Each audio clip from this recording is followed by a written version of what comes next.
नमस्कार दोस्तों, मैं हूं महेंद्र दोगने, मोटिवेशनल स्पीकर और लाइफ कोच। और आज की जो क्लास है वो बहुत ज्यादा इंपॉर्टेंट इसलिए है क्योंकि आज के इस वीडियो में हम सीखने वाले हैं कि जो ईटीएफ की ट्रेडिंग है उसमें आप कैसे सफल बन सकते हैं, कैसे अपने बहुत बड़े बड़े जो लॉस होते हैं आपको ऑप्शन ट्रेडिंग में, फ्यूचर ट्रेडिंग में, उनसे आप बच सकते हैं। और यदि आपके पास छोटा भी कैपिटल है तो भी आप निवेश करना शुरू कर सकते हैं, निवेश करना सीख सकते हैं। और सबसे बड़ी बात है आपके अवेयरनेस के लिए कि आपके पास जब बड़ा कैपिटल होता है तो आपको रिस्क लेने में डर लगता है। आपको लगता है कि यार मैं इस स्टॉक में रिस्क लूं या नहीं, इस ऑप्शन में रिस्क लूं या नहीं, इस फ्यूचर में रिस्क लूं या नहीं। तो यहां पर आपकी रिस्क जो है बहुत ज्यादा लिमिटेड हो जाती है। आपको पता होता है कि सिर्फ आप एक किसी स्पेसिफिक स्टॉक में निवेश नहीं कर रहे हैं जो ऊपर आएगा या नहीं इस बात की श्योरिटी नहीं है। आप ईटीएफ में निवेश कर रहे हैं, मतलब कि ग्रुप ऑफ स्टॉक्स में निवेश कर रहे हैं, तो वहां पर आपको श्योरिटी होती है कि भैया ये पूरा इंडेक्स होता है और इसमें आप ऊपर आएंगे ही। तो बहुत कमाल की चीज होती है ये ईटीएफ। और ईटीएफ के बारे में हमने पहले भी वीडियो बनाया, अच्छा रिस्पांस आया है और सीखना चाहते हैं आप तो इसका थोड़ा सा एडवांस वर्जन लेकर आया हूं, इसलिए इसको अच्छे से देखिएगा। यदि अभी तक आपके पास डीमैट अकाउंट नहीं है, डिस्क्रिप्शन में लिंक है, आप डीमैट अकाउंट जरूर खुलवा लीजिएगा, ठीक है। तो आप यहां पर देखेंगे, मैं आपको बताता हूं कि ईटीएफ क्या है। देखिए, सबसे पहले आपको पता होना चाहिए कि एक्सचेंज ट्रेडेड फंड होते हैं। अब ये फंड तो है, बहुत सिंपल तरीके से समझाता हूं मैं। ये फंड है, पहली बात। फंड मतलब क्या होता है? एक पूल है जिसमें पैसे इकट्ठे होते हैं, फंड है ये, ठीक है। इनको ट्रेड किया जा सकता है कहां पर? एक्सचेंज में। ये सिंपल सा इसका नाम से ही इसका अर्थ आ रहा है कि ये एक्सचेंज मतलब क्या होता है? ये एनएसई बीएसई जो सेबी के द्वारा बनाए गए हैं वो एक्सचेंज है। उस एक्सचेंज में क्या ट्रेड हो सकते हैं? ये फंड जो बनाते हैं ये ट्रेड किए जा सकते हैं। अब ये फंड कौन बनाते हैं? अलग अलग कंपनीज बनाती है। जैसे मान लीजिए आईसीआईसीआई बनाती है ना, इसके अलावा निप्पॉन इंडिया बनाती है, इसके अलावा एक्सिस बैंक बनाता है। तो ऐसे बहुत सारी बड़ी बड़ी कंपनीज हैं जिन्होंने इन फंड्स को क्रिएट किया है। ये रेगुलेट तो सेबी एनएसई बीएसई के द्वारा ही होते हैं, लेकिन फंड बनाते हैं कौन? ये कंपनीज बनाती है। अब इन फंड्स के ईटीएफ बनते हैं। ईटीएफ मतलब कि इनको आप ट्रेड कर सकते हो। जैसे मान लीजिए आप किसी स्टॉक को खरीदना है, बेचना चाहते हो, तो आप क्या करते हो? मान लीजिए आपको रिलायंस खरीदना है, तो रिलायंस का एक अच्छा भाव देखते हो और उस पर रिलायंस को खरीद लेते हो। अब देखिए होता क्या है, दिक्कत क्या होती है कई सारे लोगों के साथ कि फंड बड़ा होता है। मान लीजिए किसी के पास 10 लाख है, 20 लाख है, 50 लाख है, 1 करोड़ है। अब इन्वेस्ट करना चाहता है लेकिन उसको डर लग रहा है कि यार ये रिलायंस नीचे चला गया, अभी ऊपर आएगा कि नहीं आएगा।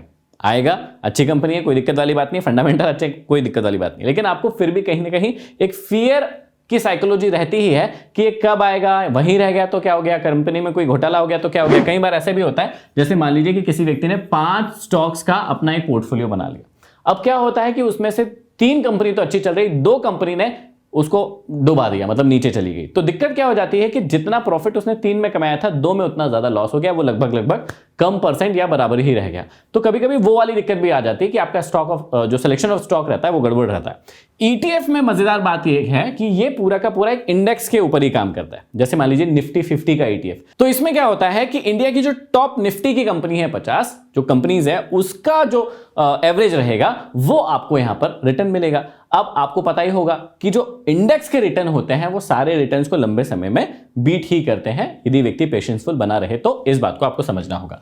तो सबसे पहले समझिएगा कि एक्सचेंज ट्रेडेड फंड इसलिए इसका नाम है क्योंकि आप एक्सचेंज के अंदर डायरेक्ट इसको ट्रेड कर सकते हो। यदि आप म्यूचुअल फंड और इंडेक्स फंड को देखेंगे तो आप क्या करते हैं कि किसी ब्रोकर के थ्रू उसको खरीदते हैं और उसको आप तुरंत खरीद और बेच नहीं सकते हैं। ईटीएफ क्या होते हैं? ये ट्रेडेबल होते हैं, इसको आप तुरंत खरीद भी सकते हैं, आपका मन हो इसको बेच भी सकते हैं। जैसे आप शेयर को खरीदते हैं बेचते हैं, वैसे ही आप इसके साथ भी कर सकते हैं, है ना। तो ये देखिएगा, ऐसे फंड जो एक्सचेंज के अंदर ट्रेड होते हैं इनको बोलते हैं ईटीएफ, है ना। अब ईटीएफ के अंदर की कहानी जो आज मैं थोड़ी डीप में सिखाने वाला हूं उसको समझिएगा। आपको पता होना चाहिए कि ईटीएफ, स्टॉक्स और म्यूचुअल फंड्स के अंदर कौन कौन सी चीजें आपको सुविधाएं मिलती है, कौन से में नहीं मिलती है, क्या होता है, उसके बारे में आपको मैं थोड़ा सा समझाता हूं, ठीक है। सबसे पहले देखिए रियल टाइम प्राइसिंग। तो रियल टाइमिंग की जो प्राइसिंग होती है, मान लीजिए आपको लगता है कि यार मुझे रिलायंस को 1300 के भाव पे खरीदना है क्योंकि अभी स्प्लिट हुआ है तो भाव कम हो गया, तो 1300 के भाव पे मान लीजिए आपको खरीदना है। जब 1300 के भाव पे खरीदना है तो आप बाय का बटन जैसे ही दबाएंगे तो आप उस ईटीएफ को भी खरीद पाएंगे और स्टॉक्स को भी खरीद पाएंगे। ETF को भी आप जिस भाव पर आप खरीदना चाहते हैं वहां पर स्मार्ट ऑर्डर या जिस प्रकार का भी ऑर्डर लगाना चाहते हैं, फायर्स के अंदर ये सुविधा है। यदि आपके पास फायर्स का डीमैट खाता नहीं है, डिस्क्रिप्शन में लिंक है, आप वहां से खाता खुलवा सकते हैं। तो ये जो ETFs होते हैं, ETF को आप तुरंत जिस भी भाव पर बाय करना चाहते हैं ना, उस भाव पर बाय कर पाएंगे। अभी मैं आपको प्रैक्टिकली मार्केट में जाके दिखाऊंगा भी, डोंट वरी। और यहां पर क्या होता है, स्टॉक्स जो होते हैं उसको भी आप जिस भाव पर खरीदना चाहते हैं उस भाव पर खरीद सकते हैं, लेकिन म्यूचुअल फंड को आप जिस भाव पर खरीदना चाहते हैं एक्चुअल में उस भाव पर नहीं खरीद पाएंगे कभी भी। क्यों? क्योंकि डे क्लोजिंग के बाद उसकी एनएवी डिसाइड होगी, और उस एनएवी मतलब मान लीजिए कि आज आपको कोई म्यूचुअल फंड में इन्वेस्ट करना है, तो आपने पैसा तो डाल दिया, आज डे क्लोजिंग के बाद जो उसकी एनएवी बनेगी वो आपको मिलेगी। सिंपल सी बात, आप जिस भाव में चाहते हैं कि यार ये यहां पर आ गया मैं खरीद लेता हूं, तो तुरंत बाय नहीं होगा। डे के एंड में उसकी एनएवी डिसाइड होगी और उसके हिसाब से ही आपको वो जितने भी आपकी क्वांटिटी हुई है, यूनिट्स हुई है, वो आपको प्रोवाइड की जाएगी। तो सबसे पहली बात कि ETF में और स्टॉक में क्या है कि भैया इसमें रियल टाइमिंग प्राइसिंग को आप चॉइस कर सकते हो, कोई दिक्कत वाली बात नहीं है। म्यूचुअल फंड में ये नहीं हो सकता। दूसरी चीज, ability to put limit order, यहां पर आप लिमिट ऑर्डर डाल सकते हैं, यहां पर भी डाल सकते हैं, यहां पर आप नहीं डाल सकते, है ना, म्यूचुअल फंड में नहीं डाल सकते। पर वही बात आ गई कि स्टॉक और ETF को देखेंगे तो स्टॉक में फिर रिस्क आपकी थोड़ी सी ज्यादा हो रही है, आपको सिलेक्शन ऑफ स्टॉक्स करना पड़ेगा, आपको बार बार ट्रैक करना पड़ेगा, कंपनी का रिकॉर्ड देखना पड़ेगा, बहुत सारी चीजें हैं, ठीक है। इसके अलावा ऑनलाइन ट्रेड थ्रू एक्सचेंज, ये सबसे मेन बात है, और इसी के लिए इसका नाम क्या रखा गया है, ETF रखा गया है, क्योंकि आप इसको एक्सचेंज के अंदर भी ट्रेड कर सकते हैं। जितने भी ब्रोकर होते हैं, मान लीजिए जीरोधा है या फायर्स है या एंजल वन है, कोई भी है, आप उनके प्लेटफॉर्म पर जाकर ETF सर्च करेंगे और आप उन ETFs को ट्रेड कर सकते हैं, खरीद बेच सकते हैं, आप खुद से कर सकते हैं, आपको किसी और की जरूरत नहीं पड़ेगी यहां पर, ठीक है। शेयर के साथ भी ऐसा कर सकते हैं, लेकिन यहां पर आप म्यूचुअल फंड में तो ऐसा बिल्कुल नहीं कर सकते, आपको पता ही है, आपके हाथ में है ही नहीं वो, ठीक है। इसके बाद diversification possible through a single unit purchase.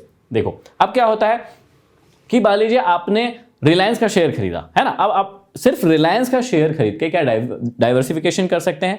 नहीं कर सकते, क्योंकि वो तो एकमात्र शेयर है, आप उसमें डाइवर्सिफिकेशन नहीं कर सकते। तो ये स्टॉक में पॉसिबल नहीं है, लेकिन हाँ ये म्यूचुअल फंड में पॉसिबल है, और ये पॉसिबल है किसमें, ETF में पॉसिबल है। कैसे पॉसिबल है कि भैया यहां पर क्या होता है कि आपको ग्रुप ऑफ स्टॉक्स मिलते हैं, मान लीजिए आपको 50 का पूल बनाना है, 10 का पूल बनाना है, तो इस प्रकार से आप सेलेक्ट कर सकते हैं कि मेरे को निफ्टी 50 में जाना है, मतलब टॉप 50 कंपनीज के साथ जाना है। तो वहां पर क्या हो गया, आपकी अलग अलग कंपनीज का डाइवर्सिफिकेशन हो गया एक ही इंडेक्स के अंदर में। तो देखिए लॉजिक क्या है, सिंपल सी बात है कि आप इंडिया की ग्रोथ में पैसा लगा रहे हैं, स्टॉक मार्केट में पैसा लगाने का मतलब है इंडिया की ग्रोथ में पैसा लगा रहे हैं। अब यदि इंडिया ग्रोथ करेगा तो सिंपल सा लॉजिक क्या है भैया कि यहां पर 50 जो टॉप कंपनी है वो ग्रोथ करेगी, तभी तो इंडिया ग्रोथ करेगा।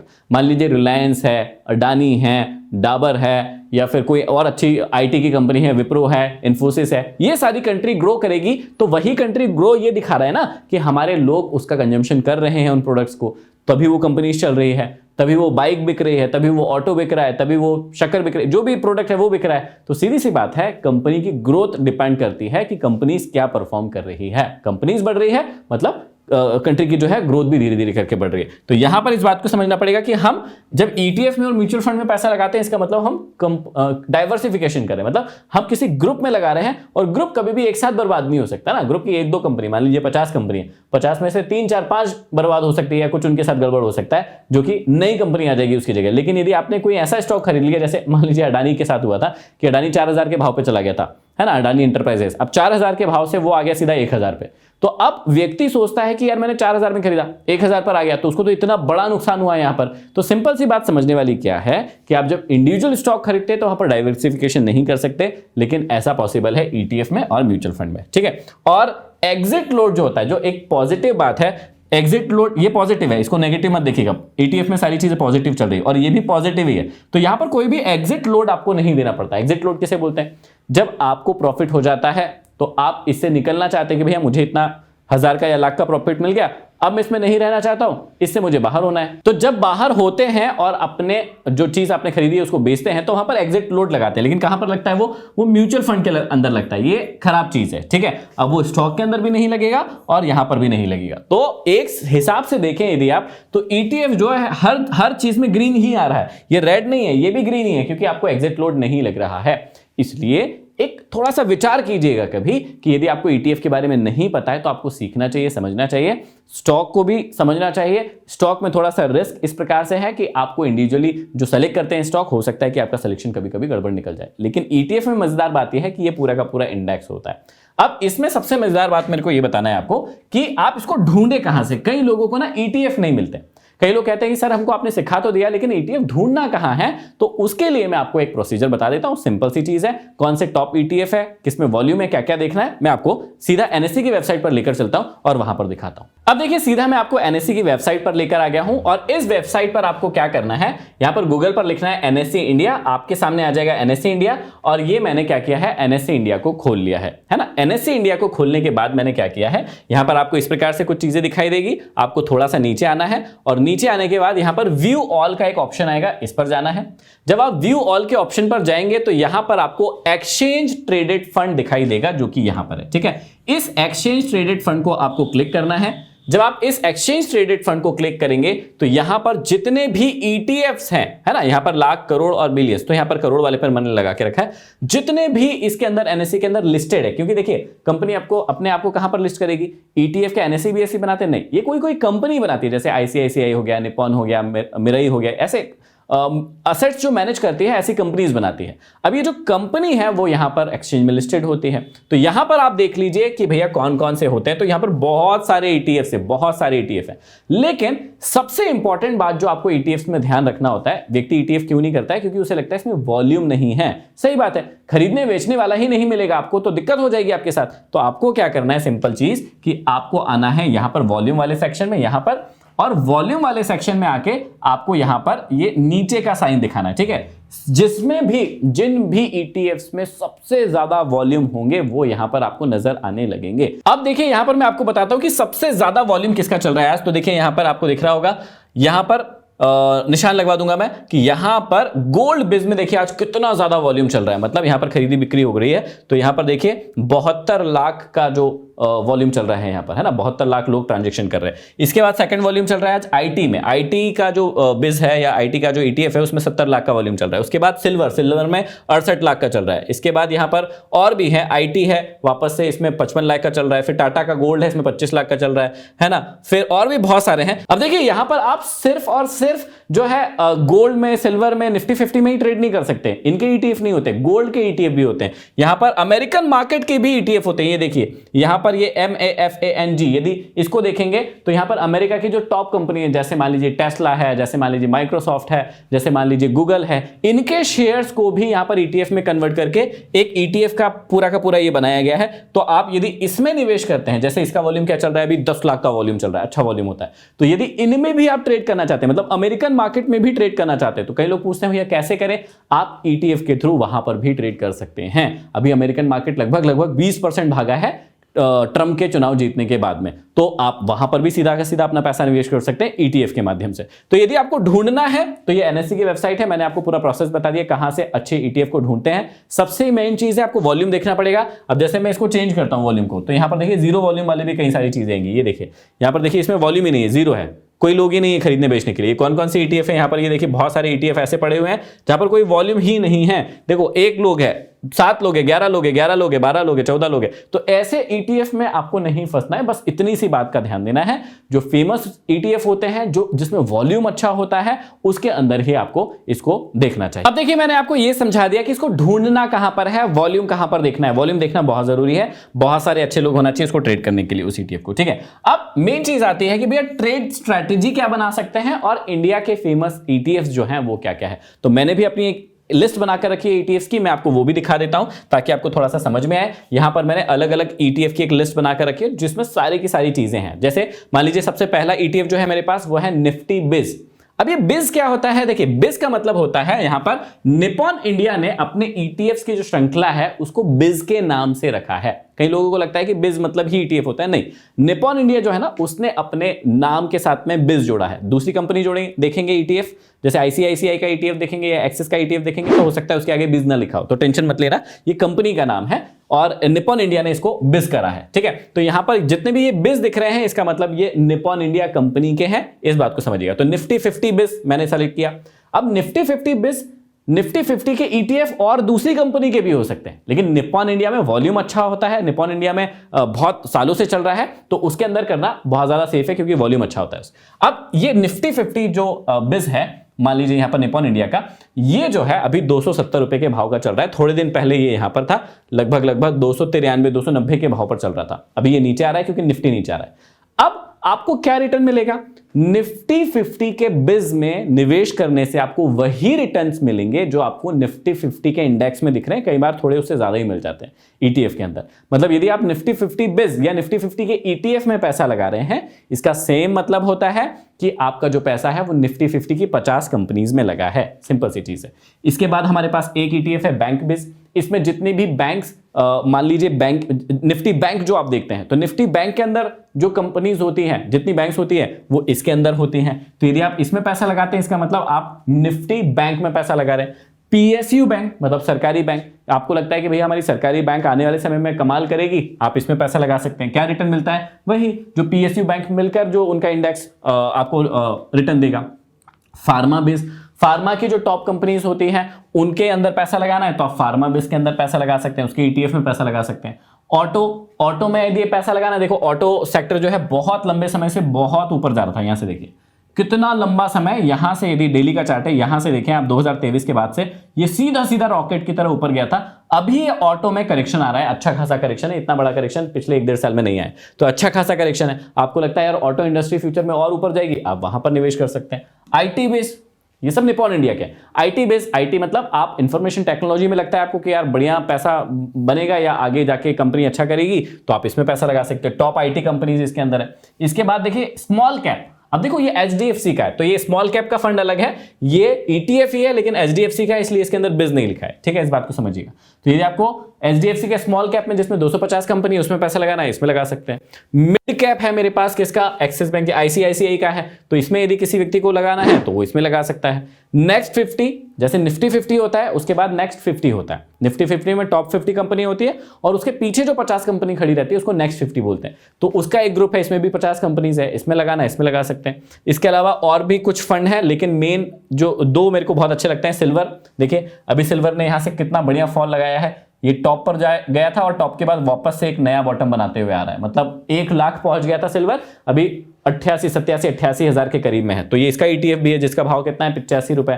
तो आप इसमें भी निवेश कर सकते हैं। गोल्ड, कई भाई बहनों को ज्वेलरी का बड़ा शौक होता है, लेकिन मैं कहता हूं ज्वेलरी से अच्छा है कि आप ईटीएफ में पैसा लगा के यहां पर आप पैसा कमा सकते हैं। गोल्ड भी नीचे आ रहा है, यहां पर पैसा लगा सकते हैं। इसके अलावा ये देखिए, अभी मैंने आपको बताया था अमेरिकन कंपनी कैसे ऊपर जा रही है, तो ये देखिए यहां पर पिछले 1, 2, 3, 4 और 5 दिन में आपको अनबिलीवेबल रिटर्न मिले हैं। यहां पर 20% जो है ये ईटीएफ भागा है, 20% भागा है, क्योंकि भैया टेस्ला कंपनी भी है इसके अंदर। और आपको पता ही है कि ट्रंप को किसने सपोर्ट किया था, है ना? टेस्ला कंपनी के जो ऑनर है उन्होंने सपोर्ट किया था। तो यहां पर आपको ये बात भी समझ में आना चाहिए कि ये जो है ये भाग रहा है इसके लिए। तो जिसने भी पैसे कमाने थे वो इस ईटीएफ में, वही बात होगी ना, अमेरिकन मार्केट में भी आपको यदि पैसा कमाना है तो आप इस ईटीएफ में पैसा लगा के, इंडिया से ही ईटीएफ में पैसा लगा के भी पैसा कमा सकते हो। तो ये कुछ फेमस ईटीएफ है जहां पर मैंने आपको बताया कि आप अपनी लिस्ट में भी ऐड कर सकते हो और नए भी, ऐसा जरूरी नहीं है। बस वॉल्यूम आपको देखना है कि वॉल्यूम अच्छा होना चाहिए। वॉल्यूम के बिना गेम कुछ नहीं है ईटीएफ में, क्योंकि आप खरीद तो लेंगे लेकिन बेचने वाला फिर आपको नहीं मिलेगा, इसलिए वॉल्यूम अच्छा होना चाहिए। ऐसे ही ईटीएफ आपको खरीदने। स्ट्रैटेजी क्या रख सकते हैं?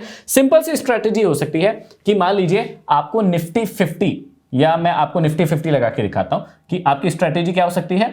बाय ऑन डिप की स्ट्रैटेजी हमेशा हो सकती है, क्योंकि ये इंडेक्स है, आज नहीं तो कल ऊपर जाएंगे, इस बात का आपको भरोसा होना चाहिए। पहले तो आपको स्टॉक मार्केट में इस बात का भरोसा होना चाहिए कि आज नहीं तो कल इंडेक्स ऊपर जाते हैं। निफ्टी 50 को यदि आप देखेंगे एक लंबे समय में, वीकली चार्ट लगा के बताता हूं और फिर स्ट्रैटेजी बताता हूं मैं आपको। यदि आप वीकली चार्ट लगा के देखेंगे तो आपको यहां पर दिखेगा कि 1998 से लेकर अभी तक, 1998 में जो हमारा निफ्टी 50 था वो लगभग 800-900 अंक के करीब था, 800-900 पॉइंट के करीब था 1998 में। आज 2024 चल रहा है, यहां पर 24,000 भी हम क्रॉस कर चुके हैं, ऑलमोस्ट 25,000। यहां पर हम 25,000, ये देखिए ये 25,000 को हम छू के मतलब वापस से आ गए हैं नीचे, लेकिन कोई दिक्कत वाली बात नहीं है, 25-26,000 को भी टच करके आ गए।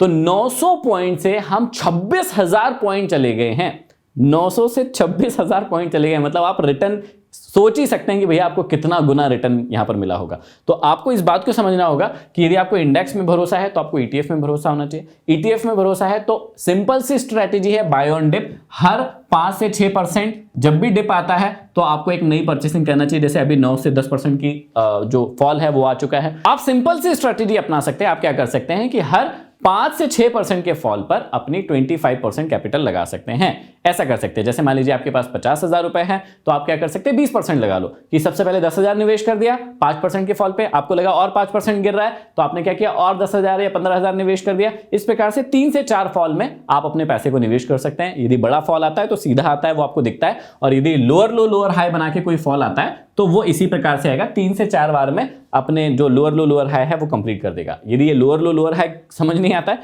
तो हमारे पुराने बेसिक वीडियो है, फ्री में है, वो भी देख सकते हैं। और यदि अभी तक डीमेट अकाउंट नहीं खुलवाया, डिस्क्रिप्शन में है, वो भी आप फ्री में खुलवा सकते हैं। आई होप कि ETF के बारे में आपको और गहराई में आज जानने को मिला होगा। ये वीडियो पसंद आए तो इसे शेयर जरूर करना, और यदि चैनल पर नए हैं, अभी तक सब्सक्राइब नहीं किया है तो सब्सक्राइब जरूर कर लीजिए, ताकि ऐसे ही नॉलेजेबल पावरफुल वीडियोस आपको हमेशा के लिए मिलते रहें। अगले वीडियो में फिर मिलेंगे, तब तक के लिए आप सभी का बहुत बहुत धन्यवाद।